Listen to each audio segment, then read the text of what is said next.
Hello dears. तो इस video में अपन बात करने वाले हैं चैप्टर 1.2 के बारे में। ठीक है, चैप्टर 1.2 का पहला क्वेश्चन है जिसके अंदर क्या बोला है कि निम्नलिखित संख्याओं को अभाज्य गुणनखंडों के गुणनफल के रूप में व्यक्त कीजिए। क्या बोल रखा है, ध्यान से समझें। क्या कह रखा है कि निम्नलिखित संख्याओं को अभाज्य गुणनखंडों के गुणनफल के रूप में व्यक्त कीजिए। कोई भी संख्या है, जैसे 15 है, हमने ली भी है काफी बार, ये 15 है, इसके अभाज्य गुणनखंड कौन से होंगे?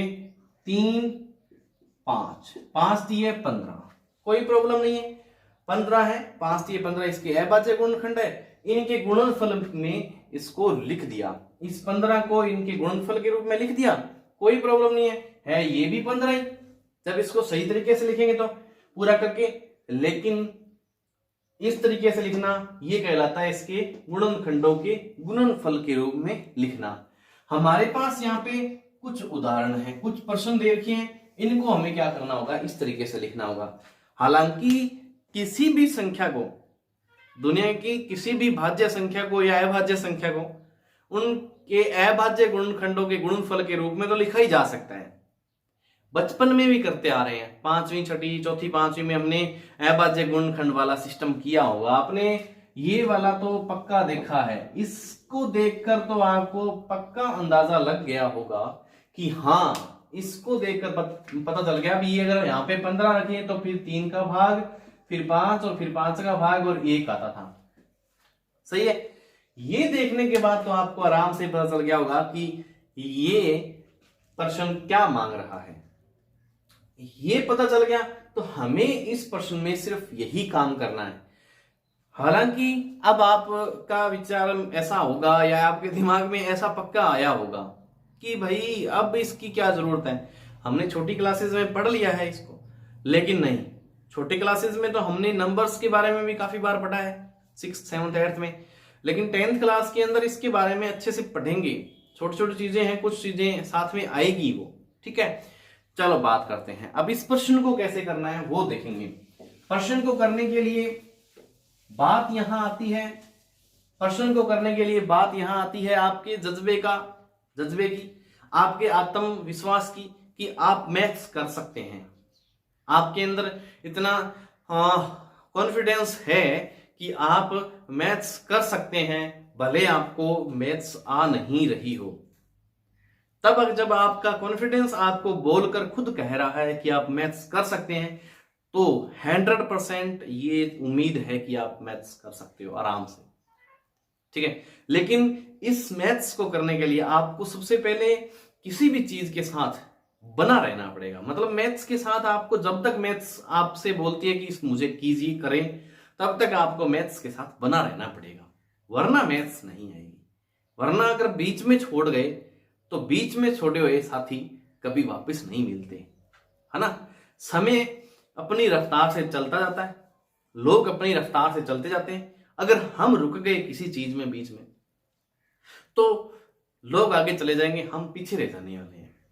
कोशिश ये करें, समय की रफ्तार के साथ हम भी उसी रफ्तार में, उल्टा दोगुनी रफ्तार में कोशिश करें, कुछ ज्यादा रफ्तार में चलें, ताकि कभी हमें हल्का फुल्का रुकना पड़े तो हम बहुत आगे हों और वो लोग पीछे काफी हों, तो मतलब वो हमसे आगे ना निकल पाए। कोशिश की जाए आपकी ओर से।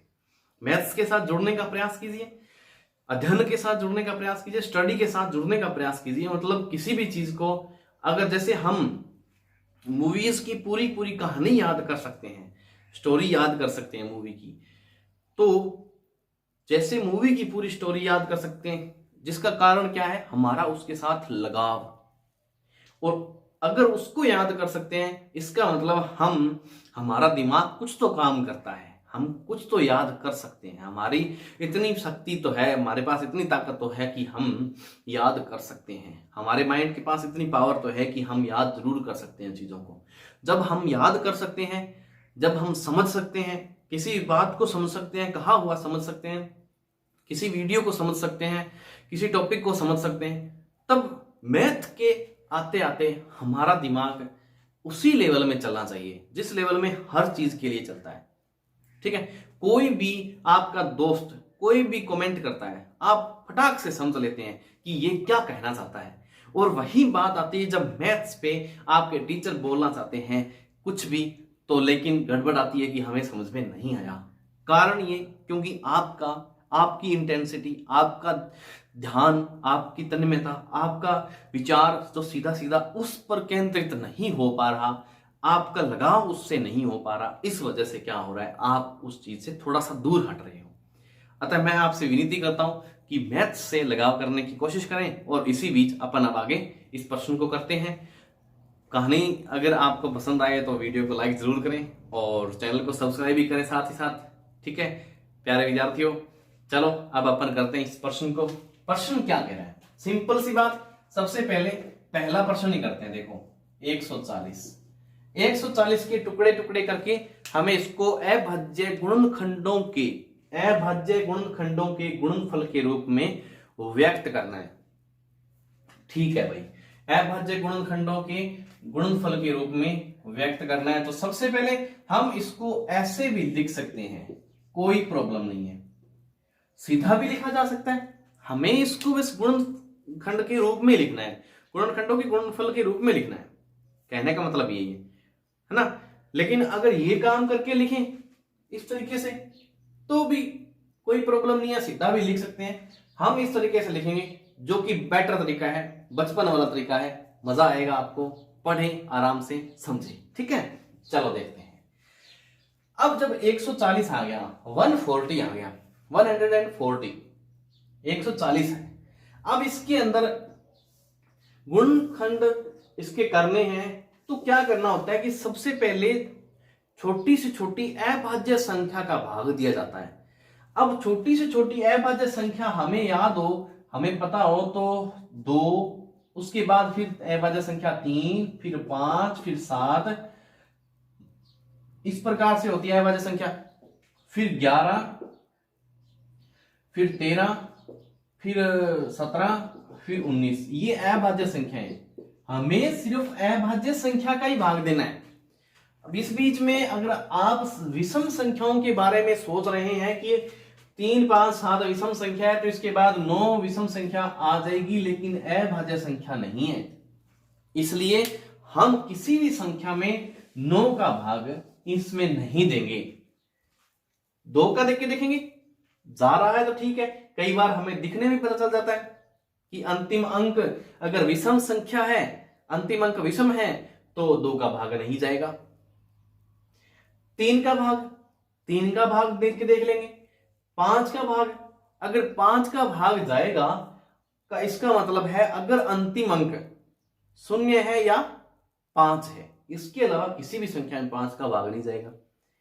फिर हमें क्या है, जब 2 अंकों का पता चल गया, 3 का भी हमें पता होता है। वैसे भाज्यता के नियम, जैसे भाजकता के नियम होते हैं ना, 2 से भाजकता के नियम, 3 से भाजकता के नियम, वो कभी एक वीडियो में अलग से उनके बारे में भी चर्चा करेंगे, जो कि बहुत सरल हो जाता है उन चीजों में। लेकिन फिलहाल हमारा काम इतना ही है, हम भाजकता के नियम पे चर्चा नहीं करेंगे। अगर याद करना चाहते हो तो सिर्फ इतना याद कर लो भी 2 का भाग कब जाएगा, जब अंतिम अंक के अंदर 2 का भाग जा रहा है, मतलब अंतिम अंक सम है, विषम नहीं होना चाहिए। और 3 के लिए सभी अंकों का योग जितना भी होता है, सभी अंकों का योग, उसके अंदर 3 का भाग जाना चाहिए। जैसे 15 है, 15 में दोनों अंकों का योग इतना, 5 और 1 6 हो गया, 6 में 3 का भाग जाता है, ये आप भली भांति जानते हैं। इसके बाद अगर 21 है, 21 में 2 और 1 3 हो गया, 3 में 3 का भाग तो जाता ही है। ऐसे अगर और भी काफी संख्याएं लें जिनमें 3 का भाग पूरा पूरा जाता है, जोड़ करें, उन अंकों का जोड़ करें तो उस संख्या में, पूरी संख्या में भी 3 का भाग चला जाएगा। लेकिन और जानकारी इसके ऊपर बात करेंगे अपन, इस प्रश्न को करेंगे ना, इस प्रश्न को करेंगे, क्वेश्चन को करेंगे तो हमें एकदम क्लियर हो जाएगा भी 3 का भाग कहां कहां जाता है।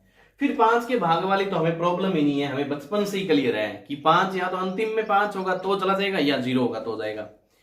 फिर आगे 7, 11 इनके बारे में तो बहुत अलग बातें हैं, चलेंगे, मतलब करने की आवश्यकता ही नहीं है याद रखने की, सीधा सीधा भाग ही देख के देख लेंगे हम। 7 का भी भाग देख के देख लेंगे, 11 का, फिर 13 का, फिर 17 का, 17 का, 19 का, फिर आगे 19 के बाद आगे जो भी आगे संख्या अभाज्य संख्या कौन सी आती है वो आप कमेंट बॉक्स में लिख सकते हैं।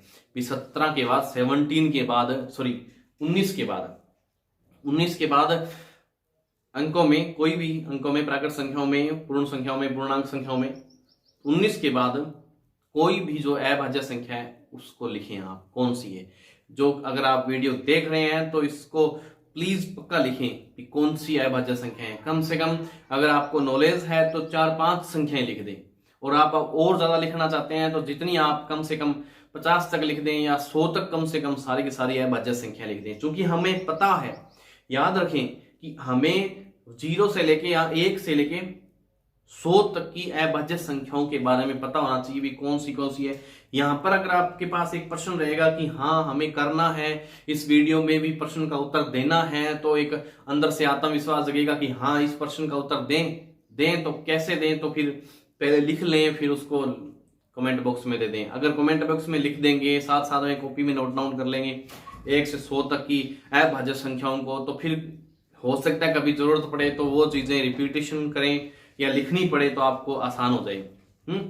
उसी तरीके से अगर आप देखें, ये सामान्य संख्या थी, सबसे पहले 2 का, फिर 3 का, फिर 5 का, फिर 7 का, ऐसे भाग देके देखेंगे। लगभग चांसेस में 7 तक या इन तक संख्याएं बन जाती है, या फिर 11 तक लगभग, या 19 तक ज्यादा।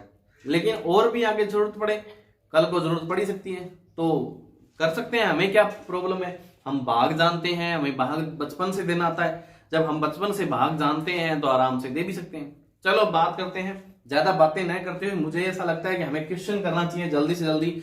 आप बेताब हो रहे होंगे कि प्रश्न जल्दी से जल्दी कंप्लीट करना है। चलो करते हैं।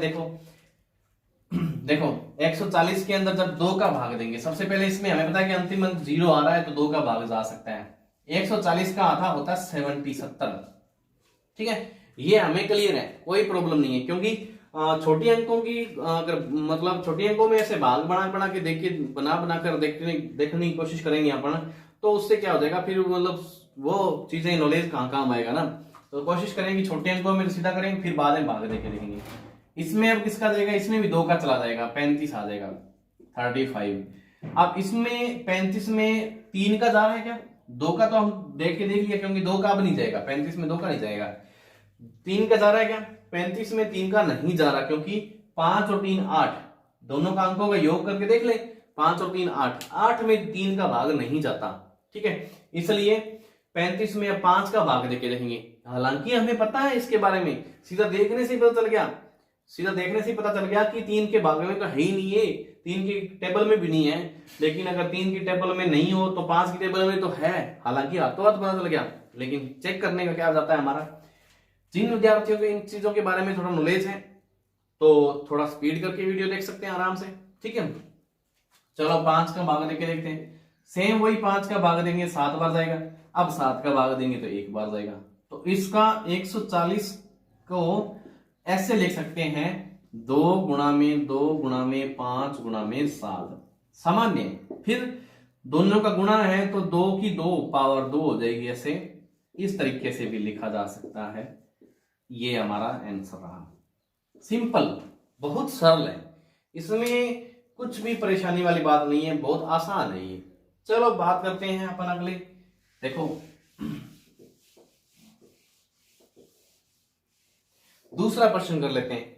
सेकंड इसका क्वेश्चन क्या कह रहा है, 156 156 में जब 2 का भाग देंगे ऐसे, क्योंकि 6 आ रहा है, देखेंगे 156 2 का भाग देंगे 7 दूनी 14, ठीक है, 1 बचेगा, 8 दूनी 16, 78 आ रहा है। 78 यहां लगा देंगे, फिर इसमें 2 का भाग जा रहा है, यहां ही ऐसे देख लेंगे 2 का भाग, 3 दूनी 6, 1 बचेगा, 9 दूनी 18, 2 का भाग फिर चला गया, 39 आया ये वाला।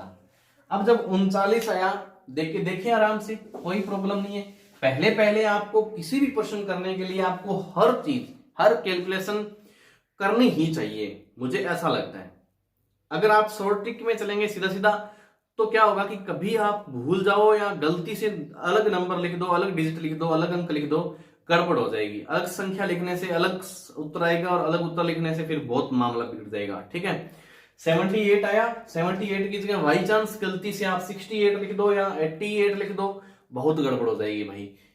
ठीक है, 39 39 है। अब 39 के अंदर सीधी सी बात है, 2 का भाग तो नहीं जा रहा, 3 का भाग जा सकता है। हम 3 का भाग देख के देखेंगे, 3 एकम 3, 9 उतारा, 3 तिये 9, 13 बार जाएगा क्योंकि 13 तिये 39 होता है। हाँ, हमें अच्छे से आने लग जाए, अच्छे से क्लियर हो जाए इन चीजों के बारे में, हमने 2-3 बार प्रैक्टिस कर ली है, फिर सीधा सीधा करेंगे। हालांकि करने को सीधा ये भी कर सकते हैं, लेकिन कम से कम हमें क्लियर हो जाए। हर विद्यार्थी के लिए जरूरी है। ठीक है, तो 39 कितना आया, 13 आया। अब 13 में किसी का भाग जाता नहीं है, सिर्फ 13 का ही जाता है। 13 खुद एक अभाज्य संख्या है, 13 खुद एक अभाज्य संख्या होने के कारण 13 में और किसी का भाग नहीं जाएगा, 5 का या 7 का या 11 का। अब हम क्या कर लेते हैं, इसको लिख लेते हैं 156 बराबर 156 इक्वल टू 2 गुणा में 2 गुणा में 3 गुणा में 13। इनको सही तरीके से लिखें तो 2 की पावर 2 और 3 गुणा में 13 लिख सकते हैं। ये इसका आंसर रहेगा।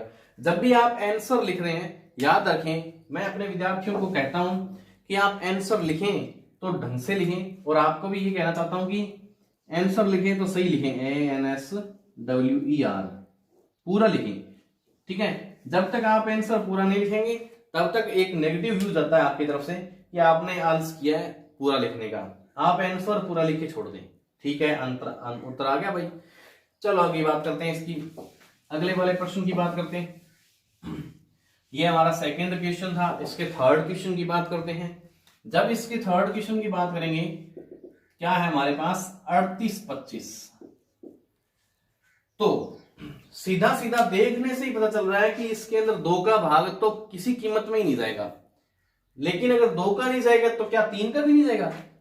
तो 3 का जाने के लिए हम इसको चेक कर लेते हैं। 38-25 3 का जाने के लिए चेक कर लेते हैं। देखो 5 और 2 7, 7 और 8 15 हो जाएंगे। ठीक है, और 3 कितना हो जाएगा, 18 हो जाएगा। 18 में 3 का भाग जाता है। हाँ, 6 3 18 होते हैं। इसका मतलब इस अंक में, इस संख्याओं में भी पूरा 3 का भाग चला जाएगा। 38-25 है। सरल रहा, जोड़ना भी सरल, साथ में जोड़ने की प्रैक्टिस हो जाती है, और साथ ही साथ 3 का भाग ज्ञात करने भी बहुत सरल हो जाएगा। 1 2 3 5 तक तो हमें प्रॉब्लम है ही नहीं, बिल्कुल ही सिंपल तरीके से निकाल लेंगे। चलो 3 का भाग देके देखते हैं। एक बार 3 एकम 3, 8 बार, 8 तारा 3 दूनी 6, फिर 2 आया, 7 तिये 21, 1 उतरा, 2 में से 1 गया, और 5 तिये 15, 5 बार। क्लियर हुआ? 1275 आया, कोई प्रॉब्लम नहीं है। 3 बार जब आपने भाग दिया तो 1275 आया। अब इस 1275 में भी चेक कर लेते हैं भी 3 का भाग जाता है या नहीं जाता। अगर जाता है तो अच्छी बात है, नहीं जाता तो भी हमें क्या है, अगले वाले कर लेंगे। चेक करके देखते हैं। देखो 7 और 5 12 और 2 14 और 1 15, इसमें भी जाता है, इसमें भी 3 का भाग जा रहा है। तो हम क्या कर लेते हैं, इसके अंदर भी 3 का भाग देख के देख लेते हैं। जब आपकी अच्छे से प्रैक्टिस हो जाएगी तो फिर आपको जल्दी से भाग देने की आवश्यकता यहां पर नहीं पड़ेगी, सीधा यहां पे भाग दे दोगे। लेकिन अब तो यहाँ पे हम देख के देखते हैं भाग अच्छे से आपको क्लियर होने के लिए 3 का भाग देते हैं। तो 4 तिये 12, 7 उतारते हैं, और 3 दूनी 6, सॉरी 2 बार जाएगा, और यहाँ पे 6 आ जाएगा, सॉरी 1 बचेगा, और 5 तिये 15, 425 आ जाएगा। कितनी बार गया, 3 बार भाग गया और 425 आया। अब जब 425 आया तो 425 में फिर 3 का भाग चेक करके देखते हैं भी 3 का भाग जाता है या नहीं जाता। तो 5 और 2 7, 7 और 4 11, 11 में कभी 3 का भाग जाता नहीं है। 11 में जब 3 का भाग नहीं जाता तो इसका मतलब इसमें 5 का ही भाग जाएगा। 5 अंतिम अंक है, अंतिम अंक 5 नहीं होता या 0 नहीं होता तो हम 5 का देख ही नहीं देखते, सीधा 7 का जाते हैं। लेकिन अब 5 है तो सीधा 5 का भाग जाएगा आराम से। तो 5 का देख के देखते हैं। 8 5 40, 2 उतार लेंगे, 5 आ जाएगा, 5 5 25। सिंपल बात है, 5 का भाग गया और ये हमारा 85 आ गया। हालांकि हमें अब टेबल्स आती है जैसे 17 की, 70 17 5 85 होता है, तो 5 बार जाएगा 17 बार, ठीक है। लेकिन अगर फिर भी हम इसमें देख के देख तो 5 के बार देख के देखेंगे ढंग से, तो फिर हमें क्लियर नहीं हो कल को और हम दे नहीं पाए ऐसे, तो सीधा 85 में 5 की डिवाइड और करेंगे। जिस अंक का भाग दे रहे हैं पहले उसका तो चेक करना ही होता है, ठीक है। अब 17 आ गया पूरा एक बार, चलो ठीक है। अब इनको गुणनफल के रूप में लिख देते हैं। 38 25 बराबर 3 गुणा 3 गुणा 5 गुणा 5 गुणा 17। बहुत सरल। फिर इसको सही तरीके से अगर लिखना चाहिए तो 3 की पावर 2 और 5 की पावर 2 और गुणा में 17। ये क्लियर हुआ इसका आंसर। इस तरीके से करना है। चलो अगर थोड़ा समझ में कहीं नहीं आया हो तो थोड़ा बैक करके देख लें, और अगर आपको अच्छे से कुछ चीजें पहले से क्लियर है या कुछ आता है या थोड़ा सा सिर्फ देखना है तो स्पीड करके देख लें वीडियो को। चलो बाकी बात करते हैं अगली प्रश्न पे। इसके क्या कह रहा है 4th नंबर प्रश्न पे। 4th नंबर प्रश्न हमारे पास है 5005। 5005 सिंपल सी बात देखें। सबसे पहले 2 का भाग नहीं जा रहा क्योंकि अंतिम अंक 5 है जो कि विषम संख्या है। जैसे ही 2 का भाग इसमें नहीं जा रहा अंतिम अंक 5 होने के कारण, तो हम 3 का चेक कर लेते हैं। 3 का चेक करने के लिए क्या करते थे, 3 का चेक करने के लिए क्या करते थे कि 5 और 5 10 का दोनों को जोड़ लिया। देखो 5 0 और 0 5 ही रहेंगे, फिर 5 10 हो जाएगा। जैसे ही 10 हुआ, 10 होते ही क्या हुआ, हमें ऐसे क्लियर हुआ कि ये तो 10 ऐसा अंक है जिसमें 3 का भाग कभी नहीं जाता। अब जब 3 का भाग नहीं जाता तो हम 3 का भाग छोड़ के अगले 5 वाले अंक देखते हैं। 5 का सीधा पता चल जाता है।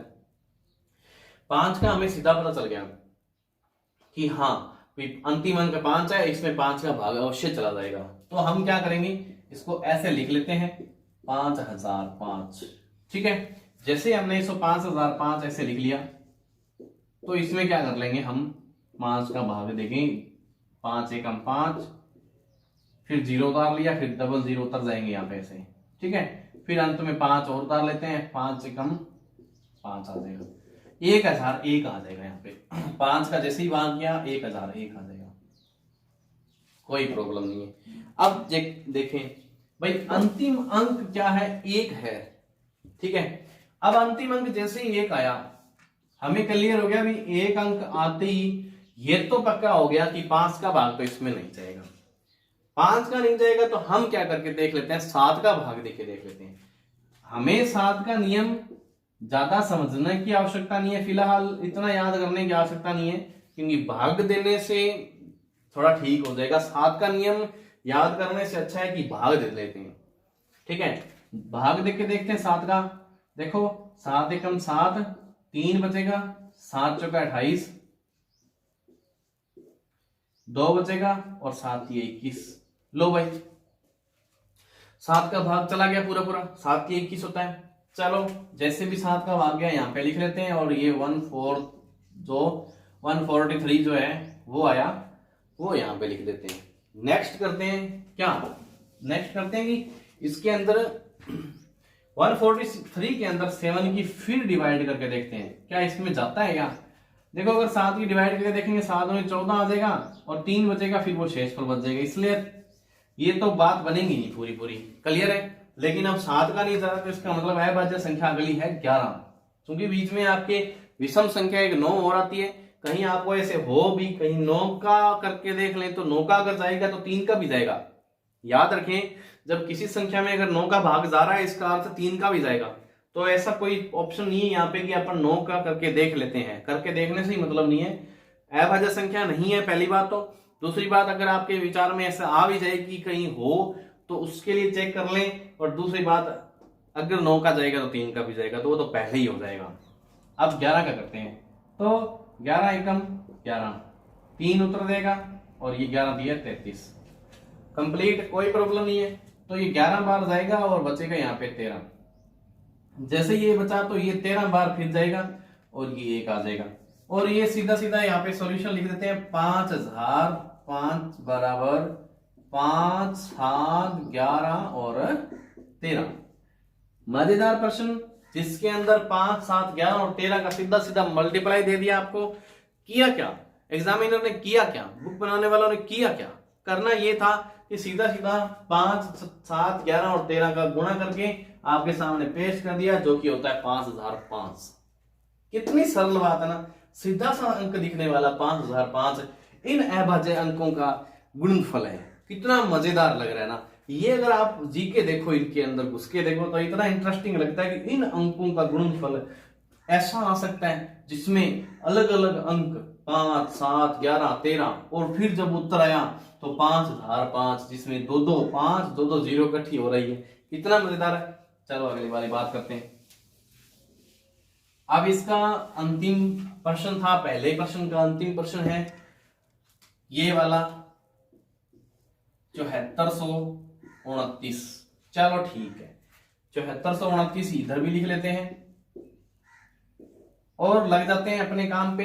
चेक करने पे सीधा सीधा दिख रहा है भी 3, 2 का भाग नहीं जाएगा, पक्का नहीं जाएगा 2 का भाग। जैसे ही 2 का भाग नहीं जाएगा अपन भागेंगे 3 की तरफ कि अंतिम अंक 9 है, पता नहीं हो सकता है 9 में 3 का भाग जाता हो, पता नहीं क्या बने तो, लेकिन 3 के भाग जाने की कंडीशन का हमें अच्छे से ज्ञान है, पता है। जैसे ही पता है तो फिर हम वो स्थिति लगाएंगे, कौन सी वाली, कि अब क्या करेंगे, अंकों का योग कर लेते हैं। अगर अंकों के योग में 3 का भाग जाता हो या अंकों का योग 3 का भाजक हो तो बात बन जाएगी। ठीक है, चलो 9 और 2 11, 11 और 4 15, 15 और 7 22, 22 हो जाएगा, जो कि 22 में 3 का भाग नहीं जा रहा।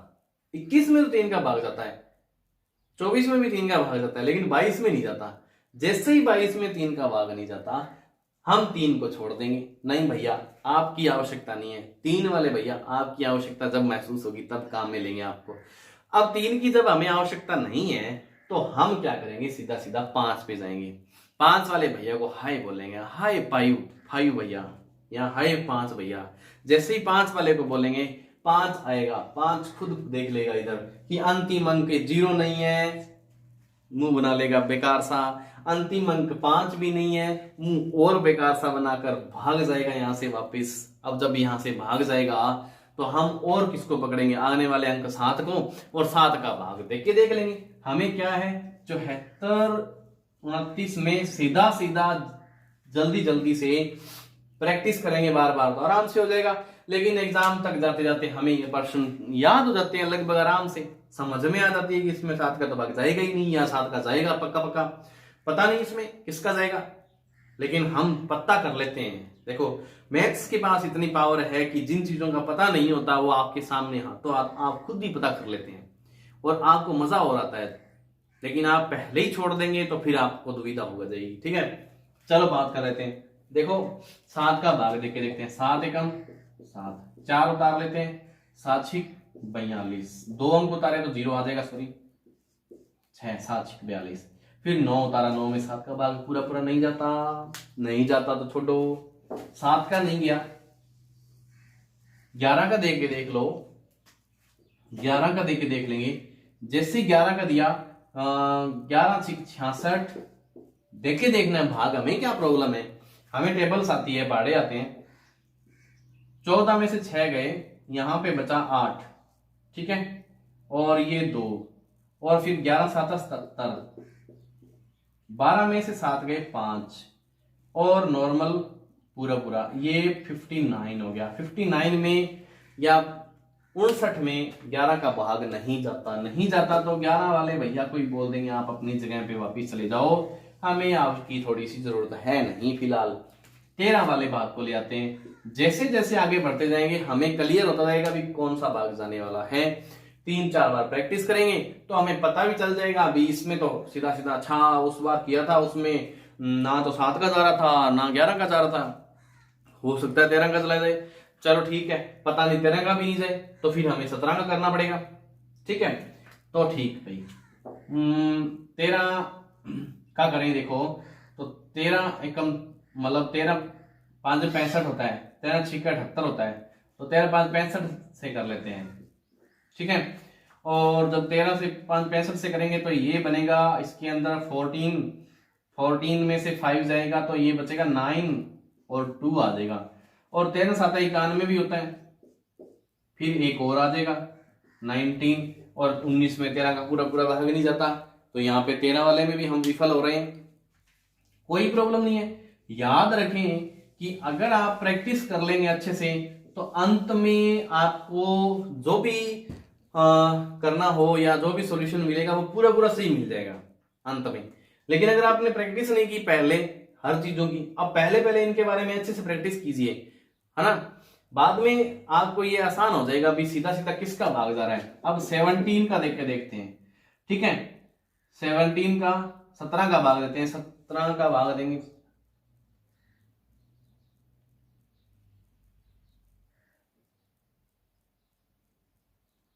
17 चौका 68 आएगा, 68 आएगा, ठीक है। 17 चौका 68 आ जाएगा, ठीक है। तो माइनस करेंगे तो ये आ जाएगा 6 और 2 आ जाएगा, और 17 का 17 17 24 34 सॉरी 17 दिए 51, 17 चौका 17 दिए 51 ही लेना पड़ेगा हमें इसमें, 17 चौका 68 लेने की आवश्यकता ही नहीं पड़ेगी पहली बात तो, ठीक है। 17 दिए 51 लेंगे, 51 लेंगे तो यहां से 1 बचेगा और यहां से भी 1 बचेगा, यहां से भी 1 बचेगा, ठीक है। अब इसमें जाएगा 17 7 है, सीधा 17 7 119 आता है, कोई प्रॉब्लम नहीं है। अब ये पूरा पूरा चला गया, देखो जब भाग पूरा पूरा चला जाता है तो हमें कोई प्रॉब्लम नहीं है। जैसे अब 17 बार गया सीधा सीधा, अब देखो ना 2 से गया, ना 3 से, ना 5 से, ना 7 से, ना 11 से, ना 13 से, सीधा 17 से गया, ठीक है भाई। 17 से गया और ये आया 4 3 एंड 7। अब 17 से ये तो चला गया, लेकिन अब दोबारा अपन इस 17 से डिवाइड करके देख लेते हैं, ठीक है। दोबारा अपन 4 3 और 7 इसको 17 से ही भाग देख के देख लेते हैं। 17 दूनी 34 होता है, ठीक है। जैसे 17 दूनी 34 आया, यहाँ पे 13 और ये 4 जाएगा, 9 बचेगा। 97 में 17 का पूरा जाता नहीं है, इसलिए क्या हो गया, फिर कम गड़बड़ हो गई, चलो ठीक है। अब 17 का पूरा नहीं जाता तो इसमें क्या कर लेते हैं, अब 19 का देख के देखते हैं। 19 का 19 दूना 38 बार जाएगा। फिर बचेगा 13 में से 8 जाएंगे तो बचेगा 5 और 19 57 आ जाएगा पूरा पूरा सम कंप्लीट, कोई प्रॉब्लम नहीं है। तो 19 बार गया और 23 रहा, और 23 खुद एक अभाज्य संख्या है तो 23 बार जाएगा और 1 आ जाएगा यहां से, कोई प्रॉब्लम नहीं है। अब इस 29 को क्या लिख सकते हैं, 17 गुणा में 19 और गुणा में 23 लिख सकते हैं, कोई प्रॉब्लम नहीं है। इस प्रकार से ये काम आएगा। चलो बात करते हैं आगे। अब ये हमारा हुआ पहला क्वेश्चन कंप्लीट। इस प्रश्न को अगर कहीं समझ में नहीं आए तो आप दोबारा देखना, और कहीं प्रॉब्लम आए तो कमेंट बॉक्स में भी लिख सकते हैं, और आगे और बात करते हैं। अब अपन करेंगे इसका सेकंड वाला क्वेश्चन। सेकंड वाला क्वेश्चन ध्यान देना क्या कह रहा है, हम लिख लेते हैं साथ ही साथ इस प्रश्न को पढ़ लेते हैं ताकि समझ में आए। और अगर आपके पास इतना समय नहीं है, थोड़ा कम समय है, तो इसके बाद थोड़ा सा आगे कर लें, आगे वीडियो कर लें, जिससे क्या होगा कि ये टाइम आपके बच जाएगा लिखने वाला और साथ साथ पढ़ने वाला, क्योंकि आपने क्वेश्चन पढ़ रखा हो तो। और साथ ही साथ नहीं तो आप पढ़ें बुक में, और साथ में लिख रहा हूं जिससे आपको समझ में आएगा। देखो प्रश्न सेकंड क्या कह रहा है, क्वेश्चन सेकंड कि पूर्णांकों के निम्नलिखित युग्मों के, क्या कह रहा है, पूर्णांकों के निम्नलिखित युग्मों के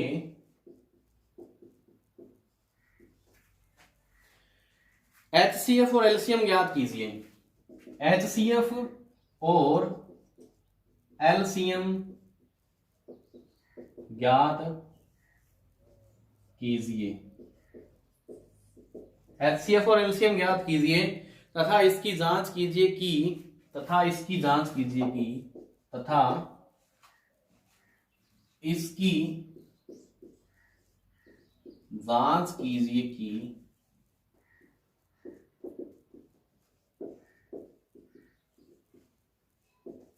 जांच कीजिए कि दो संख्याओं का गुणनफल दो संख्याओं का गुणनफल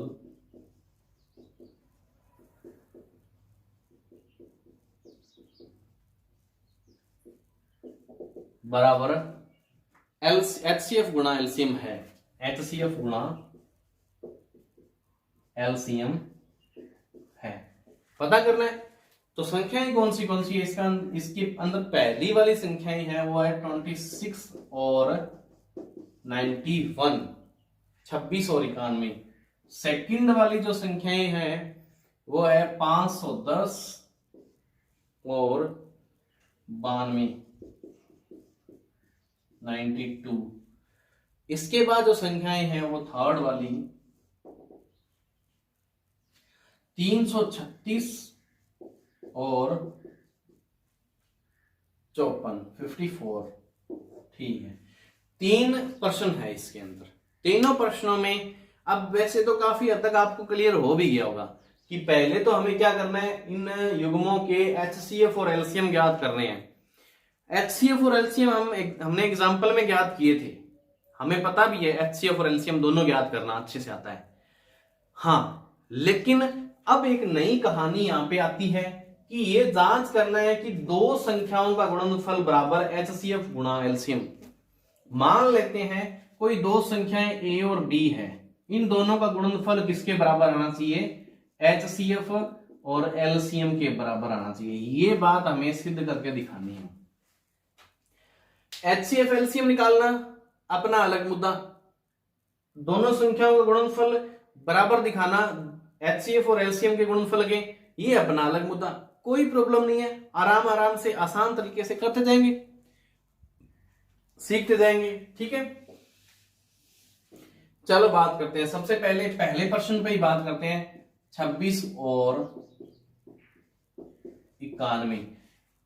अब एक बात आती है यहाँ पे कि 26 और 91 जो भी संख्याएं हैं, इन दोनों को पहले अभाज्य गुणनखंडों के गुणनफल में तो लिखते हैं, अभाज्य गुणनखंडों के गुणनफल के रूप में तो लिखें इन संख्याओं को।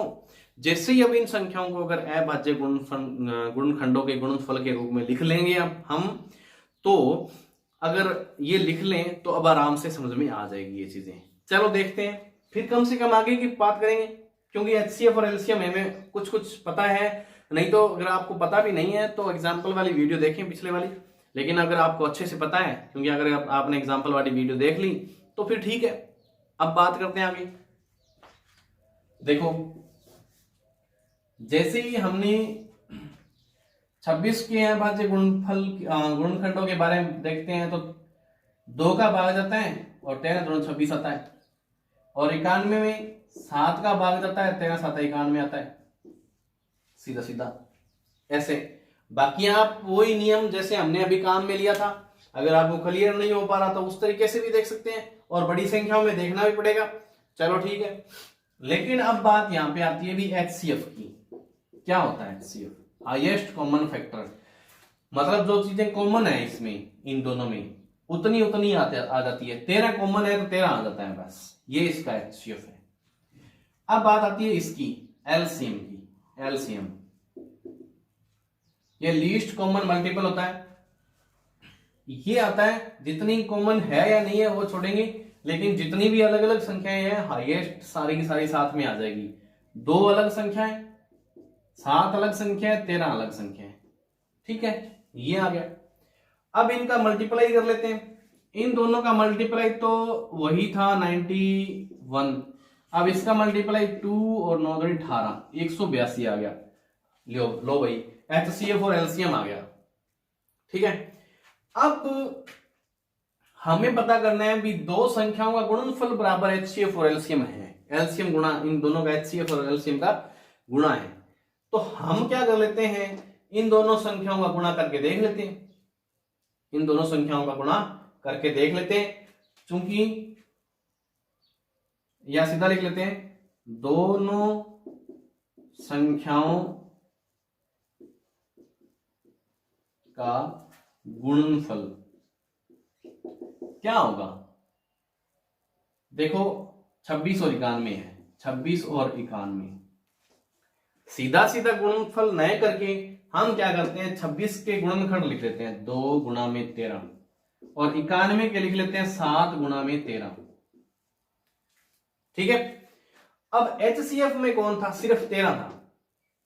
HCF में कौन था, सिर्फ एक अकेला 13 था, तो सिर्फ 13 को आगे अपन अलग ही रख लेंगे, और बाकी चीजें जो बची यहां पे उनको अलग रख लेंगे। 2 बची, ये वाला 13 बच गया, और ये वाला 7 बच गया। ये 13 यहां पे आगे ले आए, क्यों, क्योंकि HCF में 13 ही था। हम मान लेंगे ये HCF रख देंगे इसकी जगह, मान ही सीधा। देखो बाकी को गुणा करते हैं, देखो इस 13 को छोड़ देते हैं, HCF वाले जितने भी अंक होते हैं उनको गुणा करके अलग लिख लेते हैं, LCM वाले अंकों को गुणा करके अलग लिख लेते हैं।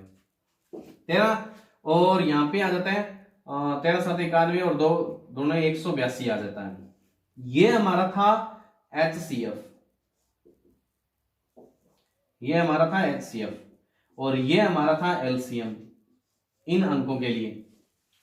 ठीक है, इन अंकों में 26 गुणा 91 था, और ये लो 26 गुणा 91, ये हुआ प्रूफ। हैंस प्रूफ बोल सकते हैं, इति सिद्धम बोल सकते हैं। क्लियर, समझ में आ रही है।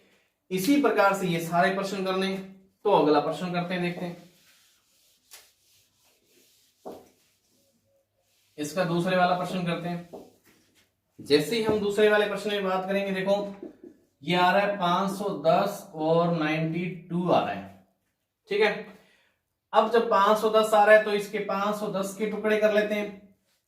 सिंपल सी बात, 510 को ऐसे लिखा हमने, तो ये 51 गुना में 10 तो पक्का दिख रहा है। हम ऐसे भी कर सकते हैं अब, या उस तरीके से भी कर सकते हैं। तो ये 17 3 51 हो गया, और ये 5 दूनी 10 हो गया।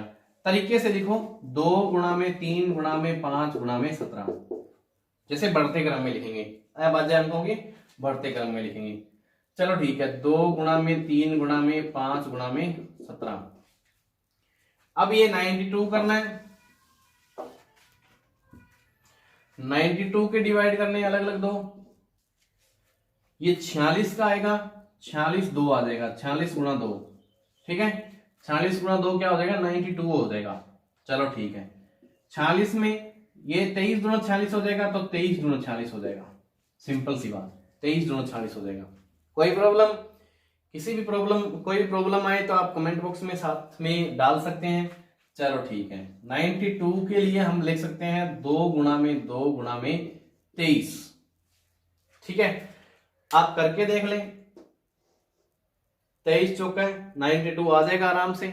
ठीक है, चलो बात करते हैं। अब आती है बात HCF की। HCF की जैसे ही बात लेते हैं, इन दोनों में जो भी चीजें कॉमन है वो HCF में आ जाएगी। कॉमन कौन सी है, 2 इसमें, 2 इसमें, 2 इसमें, 3 इसमें नहीं है, और 2 और इसमें नहीं है, एक ही 2 बचा, मतलब चीज दो ही, एक ही कॉमन आई। 5 इसमें नहीं है, 17 इसमें नहीं है, 23 इसमें नहीं है। तो जो कॉमन आया सिर्फ वही रहेगा यहाँ पे। एलसीएम के अंदर सारे के सारे अंक आते हैं, अधिकतम घातों वाले सारे के सारे साथ में आ जाते हैं। 2 कॉमन आ रहे हैं, वो आ जाएगा अकेला। वैसे 2 की 2 आ जाती है पावर, लेकिन 2 अलग से ये भी ले लेते हैं। साथ ही साथ 3 आ जाएगा, 5 भी आ जाएगा, 17 भी आ जाएगा, और 23 भी आ जाएगा। सारे ही अंक आ जाएंगे इसमें। ठीक है भाई, जितने भी आ जाएंगे हमें कोई प्रॉब्लम नहीं है। मल्टीप्लाई करके लिख लेंगे, 2 दूनी 4 और 5 दिया है 15, और ये 17 और 23 आ जाएगा। 15 चौका 60 आ जाएगा। ऐसे ही मल्टीप्लाई करना है, और 17 और 23 आ जाएगा। 17 और 23 का मल्टीप्लाई हमने एक शॉर्ट वीडियो में चेक किया था, बहुत सरल तरीका, 2 अंकों के गुणनफल के बारे में। 17 और 23 का गुणनफल जो कि वैदिक विधि से था, बहुत सरल था। गुणा करके देखते हैं। देखो 7 ये 21 उसी तरीके से कर रहा हूं ताकि आपको याद रहे किस तरीके से 2 अंकों का गुणा करना है। कभी 3 अंकों का गुणा आ जाएगा तो हम 3 अंकों का भी कर लेंगे। 7 ये 21 का 3, सॉरी 1 आंसर बची 2, और 3 एकम 3 तिरछा करना है ऐसे क्रॉस, 3 एकम 3 7 दूनी 14। ठीक है, 14 और 3 17 और 2 19, 19 का 9 आ जाएगा, आंसर बची 1। कोई प्रॉब्लम नहीं है। और 2 एकम 2 और 1 3, 391, ये क्या आ जाएगा, इन दोनों का गुणा आ जाएगा 60 गुणा में, यहां पे लिख देते हैं दरअसल 391। अब 60 का गुणा 391 से करेंगे तो 0 तो पक्का आ जाएगा साथ में, पहले वाला ही। 6 कम 6 और 6 निम 54 का 4 हासिल 5 और 5 6 थी 18 और 5 23, 460 आ जाएगा इसका क्या, ये हमारा एलसीएम। अब हमें वो बात करनी है कि दो अंकों गुणनफल वाली बात है। तो दोनों संख्याओं, ये लिख रखा है यहाँ पे, दोनों संख्याओं का गुणनफल। ये नॉर्मल घटना थी, हमने गुणा ही किया है और कुछ नहीं किया एलसीएम में। अब बात करते हैं दोनों संख्याओं का गुणनफल कितना, 510 गुणा में 92। सिंपल सी बात। अब हमें सीधा गुणा करके शो करना नहीं है, शो ही नहीं करेंगे, गुणा करके दिखाएंगे नहीं हम, तो इनका क्या कर देंगे, अलग अलग एलसीएम और एचसीएफ वाले जो गुणनखंड थे उनको निकाल देंगे। पहले इसके 5 के गुणनखंड लिख लेते हैं, 510 के, सॉरी कितने, 2 3 5 और 17। फिर इसके लिख लेते हैं 92 वाले, 2 गुणा में 2 गुणा में 23। सिंपल। अब एचसीएफ में अकेला 2 आता है तो इस 2 के तो अलग ही रख देते हैं, 2 को, बाकी को साथ में रख लेते हैं। 3 गुणा में 5 गुणा में 17 गुणा में 2 गुणा में 2 गुणा में 30। अब एक बात सोचो कि एचसीएफ में तो 2 ही था, लेकिन एलसीएम में क्या क्या था। एलसीएम में 2 और 2, 2 बार 2, 1 बार 3 और 1 बार 5 और 1 बार 17 और 23, 17 और 23। मतलब कहने की बात है एलसीएम के अंदर यही सारा कुछ था, ये एचसीएफ में था और इतना मामला कितना था एलसीएम में। या ये लिख सकते हैं 23460 यहां पे गुणा करके, गुणा करने की आवश्यकता ही नहीं जब हमने एक बार गुणा कर ही लिया। ये था हमारा। अब ये दोनों संख्याओं के गुणनफल के बराबर में आ गया, एलसीएम गुणा एचसीएफ सिद्ध हो गया। ये तो हमारा सेकंड क्वेश्चन था। अब बात करते हैं हम थर्ड क्वेश्चन पे। ध्यान देना, आराम से समझें, कोई प्रॉब्लम नहीं है, लेकिन एक बार अच्छे समझने के बाद दोबारा समझने की भी काफी कम आवश्यकता होती है, लेकिन कभी समझना पड़े तो भी काफी कम समय लगेगा आपका। लेकिन पहली बार में भी आपने जल्दीबाजी की तो फिर दोबारा बार में भी वही टाइम लगेगा जितना आपने पहली बार में लगाया, उससे ज्यादा कहीं लग जाएगा। क्यों, कंफ्यूजन क्रिएट हो जाती है। चलो बात करते हैं थर्ड क्वेश्चन। जैसे ही थर्ड क्वेश्चन में बात करते हैं 336 और 54। सिंपल। 336 के जब हमें फैक्टर करने हैं तो सीधा सीधा एक बार 336 थोड़ी सी संख्या बड़ी है तो इसका 2 का भाग देके देख लेते हैं, फिर छोटी हो जाएगी तो सीधा सीधा करते जाएंगे। जैसे 2 एकम 2, 6 दूनी 12, 8 दूनी 16, 168 आया तो एक फैक्टर 2 आ गया। 168 में फिर 2 का भाग जा रहा है तो फिर 2 का देके देख लेते हैं। 8 दूनी 16 और फिर 8, 4 दूनी 8, 84 आ रहा है, 2 का भाग। 84 को फिर लिख सकते हैं 42 दूनी 84 हो जाएगा, 2 गुणा में 42, 42 दूनी 84 हो जाएगा। फिर 42 में फिर 21 दूनी 42 लिख सकते हैं, 42 को लिख सकते हैं 21 दूनी 42, ठीक है। 21 को गुणा 2 से करेंगे तो 42 आ जाएगा। फिर 21 को भी 7 21 लिख सकते हैं, 3 और 7, 3 और 7। आप उस तरीके से भी फैक्टर कर सकते हैं, या टुकड़े करने के तरीके अगर समझ में आ रहे हैं तो इस तरीके भी कर सकते हैं, ताकि वो भाग देने वाला पंगा सब बच जाए हम, या आप बार बार प्रैक्टिस हो जाए तो हाँ आप सीधा याद कर सकते हैं। इसके भी हमें पता है 336 का क्वेश्चन है हमारे पास, बनेगा क्या, 336 बराबर क्या बन जाएगा, 2 2 2 2, 4 बार 2 है तो 2 की पावर 4 और फिर एक 3 और एक 7, इस प्रकार से भी लिख सकते हैं। अब आता है 54, ठीक है। 54 का कितना हो जाएगा, सीधा सीधा 18 तिये 54 हो जाएगा ये, ठीक है। 18 तिये 54, देखो 3 का गुणा 18 से करें, 18 तिये 54 आ जाएगा। और 18 को 6 तिये 18 लिख सकते हैं, 6 को क्या लिख सकते हैं, 6 तिये 18 लिख सकते हैं, 6 को क्या लिख सकते हैं, 2 3 दूनी 6 लिख सकते हैं।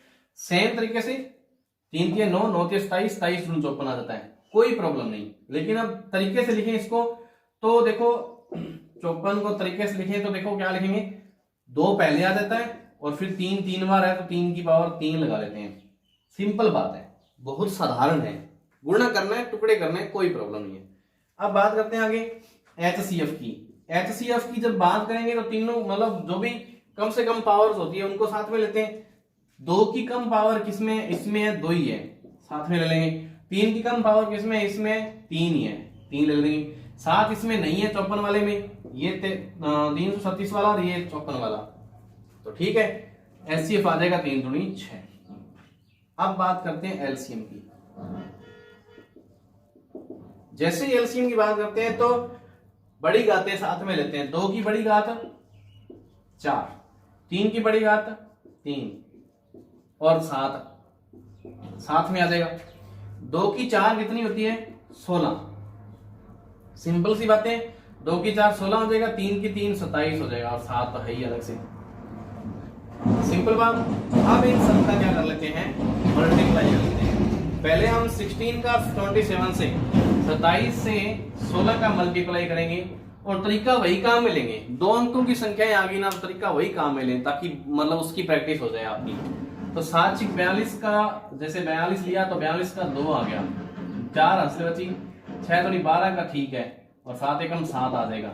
तो 7 और 2 9 और 4 13 का 3 असल 1 2 आ जाएगा, 23 आ जाएगा, 3 आ जाएगा, यहाँ पे बचेगा 2, 2 एकम 2 और 2 और 2 4 बचेगा। ये आया हमारे पास 432।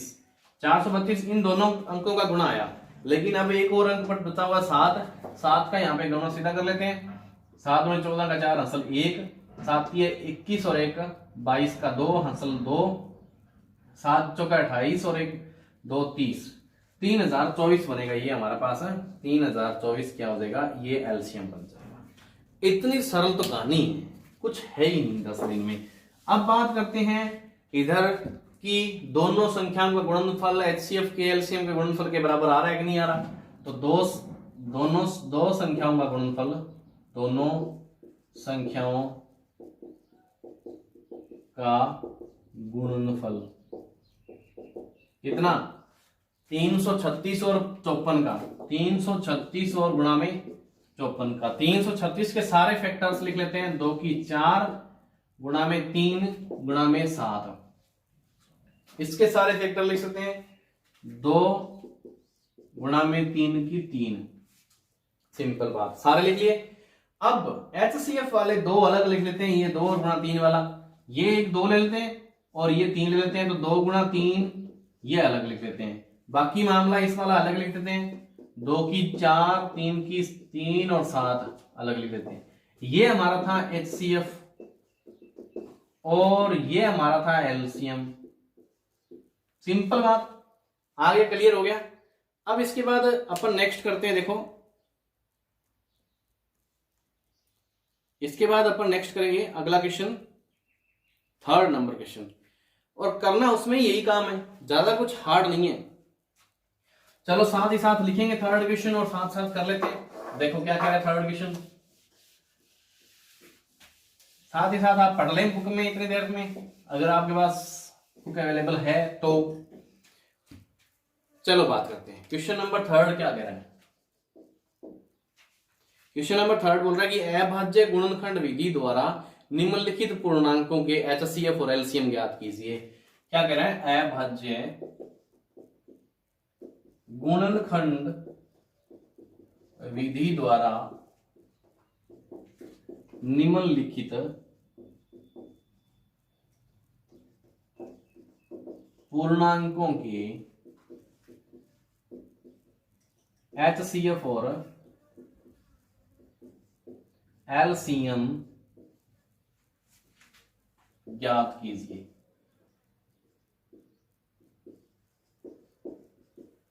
सिंपल सी बात। और पूर्णांक है कौन से, एक हमारे पास है पहला 12 15 और 21, 12 15 और 21।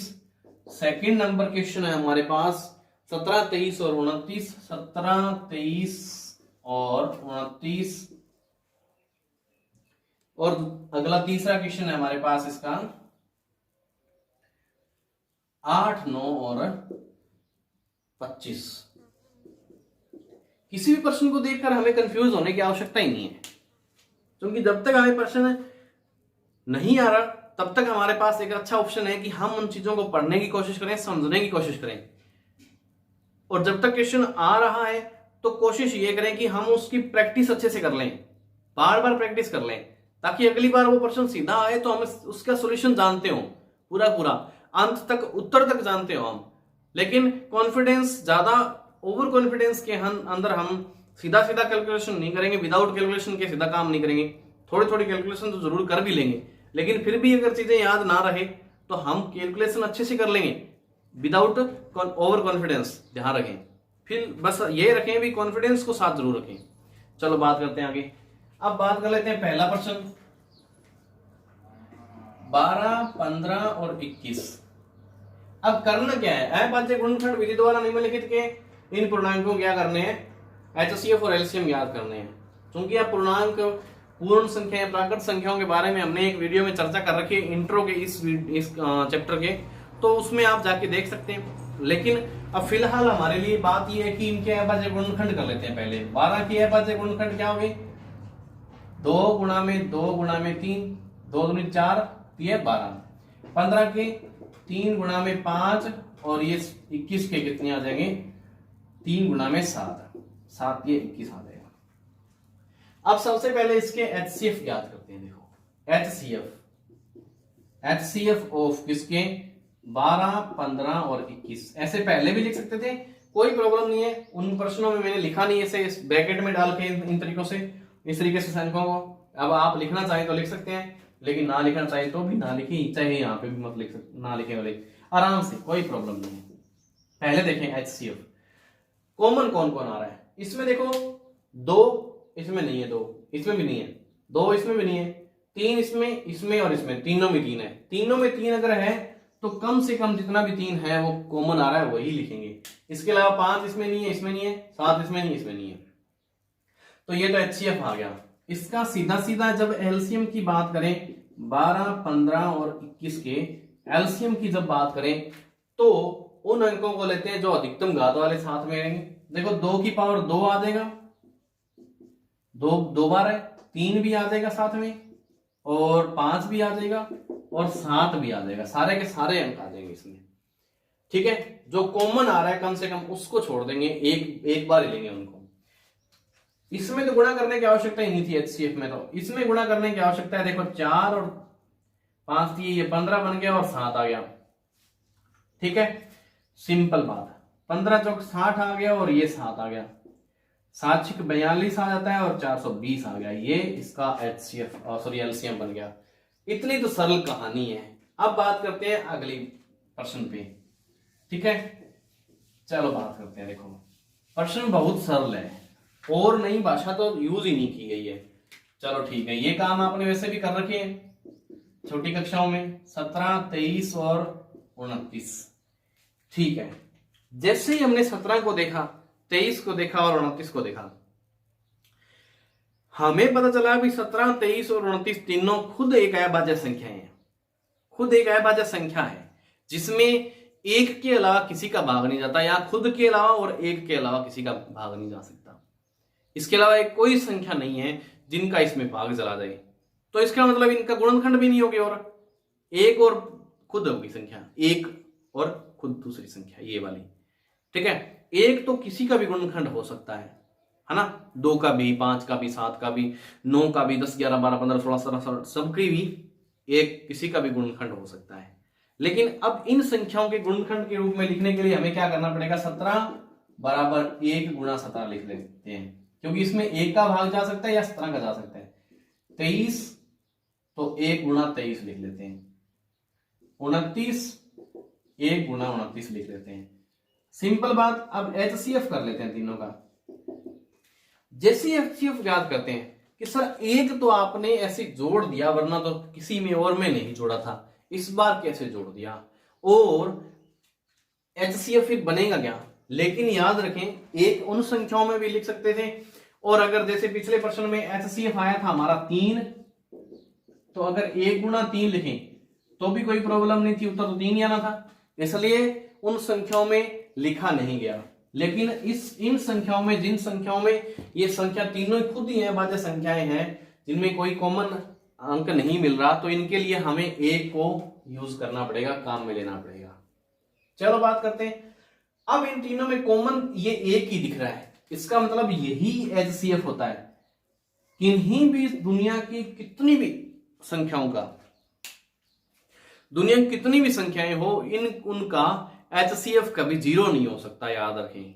क्योंकि हमें पता है कि एचसीएफ जीरो जब हो गया तो फिर मतलब उन अंकों का गुणनफल भी जीरो हो जाएगा। हाँ, कभी अंक ही जीरो आ जाए कि 0, 15 और 50, इनका भाई एचसीएफ बताओ, ठीक है, इनका एचसीएफ बताओ, तो इनका फिर एचसीएफ और एलसीएम का मल्टीप्लाई भी जीरो होगा और इनका अंकों का भी गुणा जीरो होगा, कोई प्रॉब्लम नहीं है। तो शून्य साथ में आ गया तो बात अलग है, वरना प्राकृत संख्याओं की अगर बात करें तो उनमें हमारे पास कोई भी संख्या का, कोई भी संख्याएं हो, कितनी भी संख्याएं हो, उनका एलसीएम और एचसीएफ कभी जीरो नहीं हो सकता, ठीक है। अब निकालते हैं इसका एलसीएम। जैसे ही बात करते हैं एलसीएम की, तो अधिकतम घात अलग वाली ये एक ले सकते हैं, बाकी 17, 23 और 29 तीनों अलग आ जाएगी साथ में।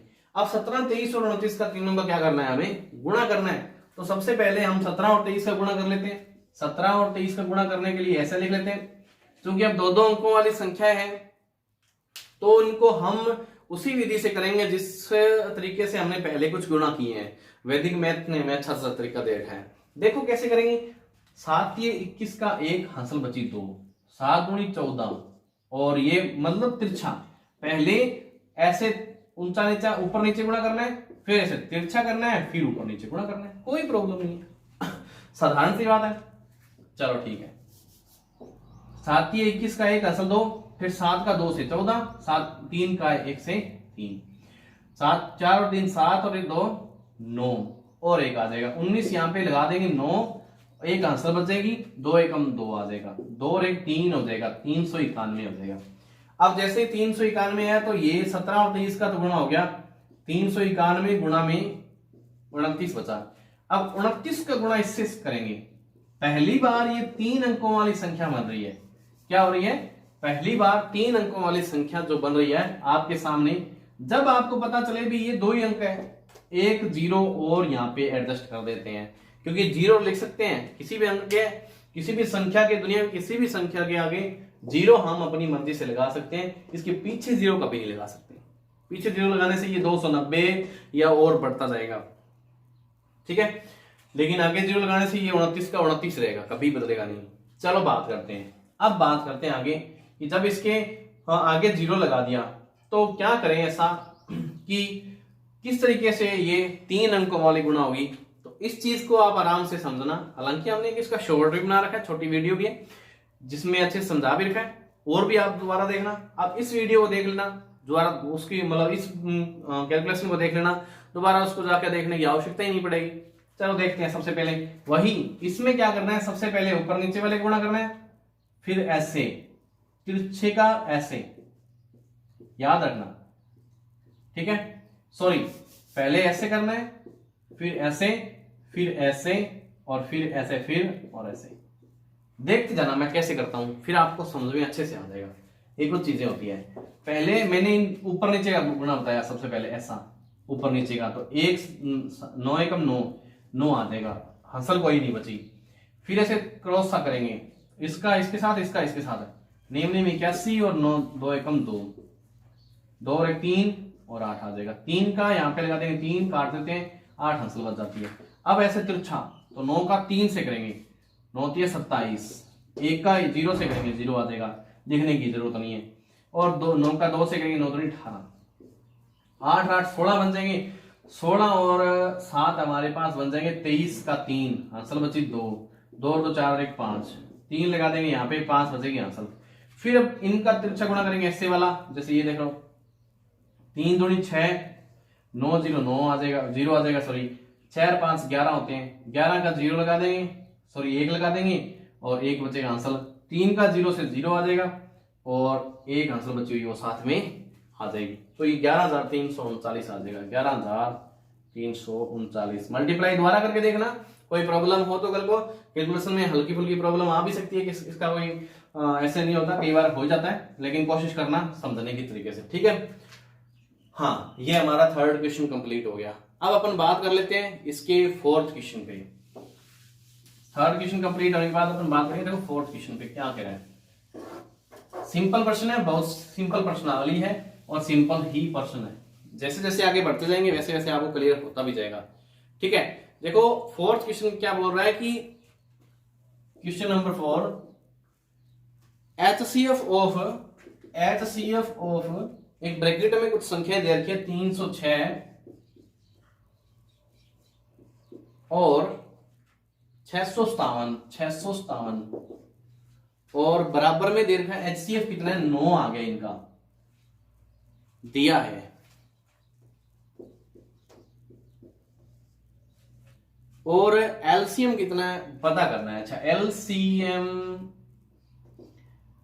306 और 657 का पता करना है, ज्ञात कीजिए।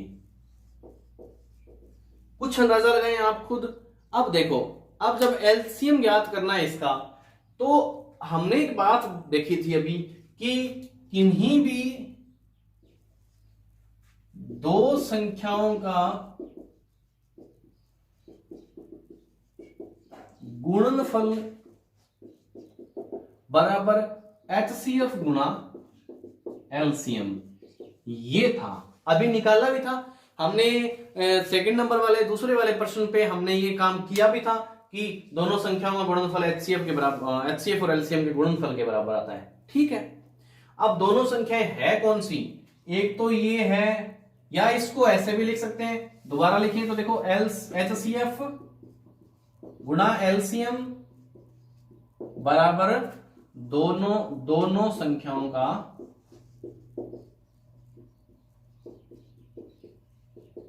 गुणनफल, दोनों संख्याओं का गुणनफल।